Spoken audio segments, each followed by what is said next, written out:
So I was scrolling through my phone like a mindless ghoul at one point, and then I came across a lot of electric vehicle news, and that made me realize, wow, electric cars really have come far in recent years. I mean, Tesla has been going crazy with all of its sales. Chevrolet announced the Blazer EV, which is set to come onto the market in 2024, and it's even gotten to the point where Dodge has discontinued their Challenger and their Charger effective this year in favor of the Dodge Banshee, otherwise known as the first electric American muscle car. And it's not just America, the rest of the world is hopping on this trend. In fact, Norway made a policy where all new cars sold by 2025 would be zero emission, and so far it seems to be going over pretty well. And while this would make most of the liberals very happy about the situation, I'm personally very angry, bitchy, and most importantly concerned. Because while all of that news seems good on its surface, there's actually a few reasons why you shouldn't get an electric car, and why we shouldn't even be making them in the first place either. Before I launch into this rant, I just want to make one thing very clear. While this is going to largely be an anti-electric cars video, that doesn't make this video a pro-gasoline cars video either, because I hate them just as much as the next environmentalist. However, one standard that I do hold is that while electric cars may be a solution, they are certainly not the solution.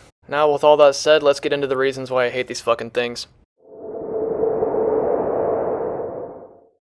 The first reason I hate electric cars is the price. They are way too expensive. I mean, look at these prices. It shouldn't be to the point where I have to sell an organ, like a kidney, just to be able to afford the down payment, or in some cases, even part of a down payment. For that type of money, I would rather just go onto Facebook Marketplace, buy 3 used gasoline-powered cars, completely restore them, have them be my daily drivers for the next 10 years, and even then, I would still have some spending money left over. I think it sucks that if I want to hop on this trend, be a member of the Cool Kids Club, and buy an electric car, I have to be a member of the upper middle class, or even just a middle class. However, that sort of thing will not happen because I am a government-certified broke bitch. That's mainly due to me being unemployed, but for any other poor person, it sucks big hairy nutsacks.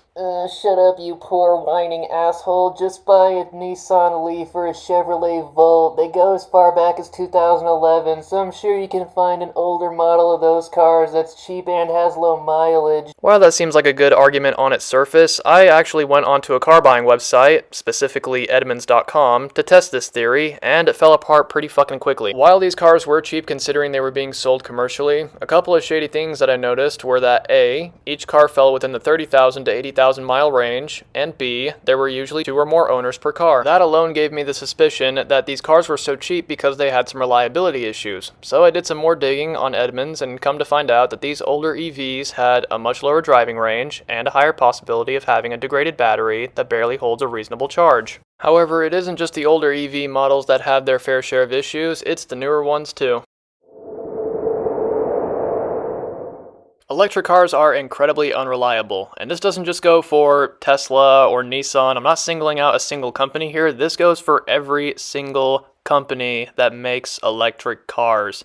There's at least one issue, or several in most cases, that each electric car has that either makes it just unreliable or just a real pain in the ass to use. And most of the problems shown were related to the more technical additions and safety features that automotive manufacturers have been pushing on all new cars really ever since around 2015. For me, the main takeaway from this is that we're trying to be more innovative with adding more technical components in vehicles, but it's just causing more inconveniences than fixing them. Now, I don't have any problems with adding technical components in cars to improve the quality of life of the driver or the various passengers. Stuff like the backup camera, the USB plug-in for jamming out to sick beats, yo, and the screen on the driver's side dashboard that tells me when my tires are low on air. Minor stuff like that I feel is absolutely fine. But what irks me is when the car has technology like lane key assist and teen driver tech that creates over-reliance on said technologies. From there it leads to laziness or complacency, which can in turn override basic logic, focus, and reasoning on the road. In the case of electric cars, I don't want to hedge my bets on an automobile that heavily relies on technology if it has the potential to throw up that many fucking issues at any given time. Shut up. Electric cars may have some minor issues here and there, but at least they're good for the environment.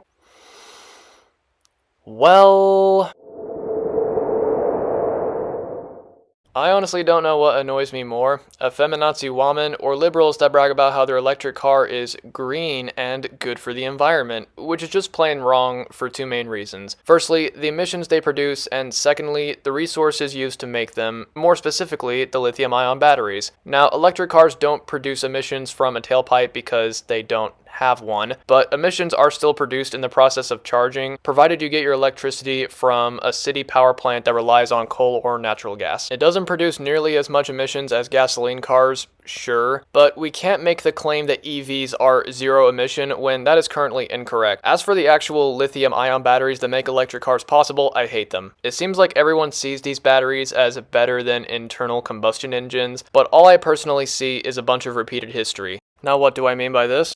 Well, lithium-ion batteries are composed of various rare earth minerals, which are manganese, aluminum, nickel, graphite, cobalt, and obviously lithium. Now, while all of these materials are technically renewable through constant recycling, we use each of these materials in various products besides electric cars, which will inevitably shorten our existing supply. And if we were to run out, we would need to mine for a new supply, and eventually we'd find ourselves in a very similar situation to our fossil fuel ordeal, where we use gasoline for fueling cars, but also for things like farm machinery, forestry machinery, and backup generators, which have become a dependency in our industrialized society and have thus begun to deplete the resource very quickly. Another example of history repeating itself between petrol and rare earth mineral mining for lithium-ion batteries is the industrial means of extraction. Both are detrimental to the environment and the ecologies they are extracted from, mainly due to all the industrial machinery used, like tractors, drills, and excavators. However, if you don't want to participate in this harmful act, there's actually a more environmentally conscious solution called slave labor. This is the bottom of the supply chain of your iPhone, of your Tesla, of your Samsung. I mean, I'm just naming those companies. Right. It's all of them, right? All of them. We're not just picking on them. And here's what you need to know, Joe, about this video. I was the first outsider to get into this mine. And that's why it's just a really short video that I was able to take. This is an industrial cobalt mine where there's not supposed to be one artisanal miner. Now, that's the term used for people who are just digging by hand as opposed to tractors and excavators. Okay, that is seriously fucked. Not only is mining for a necessary material in lithium-ion batteries environmentally unsustainable, but it's also socially unsustainable. Also, this goes for all lithium-ion batteries that are produced, not just the ones made for EVs. So if we want to make the move to being more self-sufficient with solar panels on each individual home that hook up to a lithium-ion battery needed to power the charging station to charge the EV, we have to now live with the fact that it all came from modern-day slavery. And I know that lithium-ion batteries aren't the first product on the market that was produced from shitty working conditions. I mean, most of the fashion industry still uses child labor, but it's still an example of how we're just repeating history, whether it's using non-renewable resources to power automobiles or using slave labor to advance our industrial pursuits. Although, if anything, at least the tech giants are being more diverse by employing more black people. Alright, and with that, I'm out of things to bitch about, but I want to clarify/reiterate a couple of things real quick. I do think it's admirable that governments everywhere are at least trying to implement greener alternatives in the automotive industry, which does fill me with a microscopic amount of hope for politics. Also, the newer EV models did fix the issues with their crappy batteries and increase the driving range, but they still have some technical problems. Regardless, I still hold firm that electric cars are just a solution, but they are not the solution. Also, this was my first video, so I am not expecting it to be as good, but hopefully you found it bearable at least. Okay, bye.